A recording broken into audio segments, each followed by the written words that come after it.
আসসালামু আলাইকুম রহমতুল্লাহ। এমন একজনকে নিয়ে আসলাম, আপনাদের পছন্দের কথাগুলো শুনে যাবেন। অত্যন্ত ভালো কথা বলেন, আমার কথাগুলো শুনতে অনেক ভালো লাগে।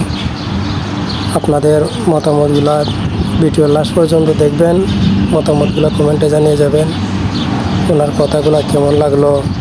আপনাদের সবার পছন্দের একজন মানুষ আপনাদের কাছে নিয়ে আসলাম, ভিডিওটা নিয়ে আসলাম। আপনারা সবাই লাস্ট পর্যন্ত দেখে যাবেন, শেয়ার করবেন, ভিডিওটা দেখে যাইয়েন।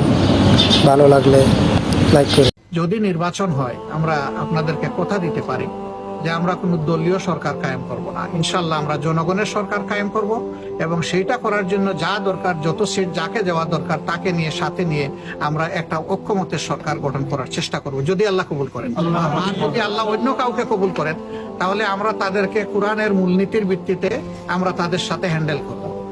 তাওয়ানু আলাল বিররি ওয়াত তাকওয়া ওয়ালা তাওয়ানু আলাল ইসমি ওয়াল উদওয়ান।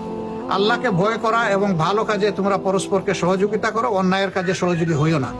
যদি তখনকার সরকার অন্য কেউ হয়, তারা যদি ভালো কাজ করে, তারা আমাদের পূর্ণ সমর্থন এবং সহযোগিতা পাবে, কিন্তু অন্যায় করলে সবার আগে আমরাই প্রতিবাদ করবো।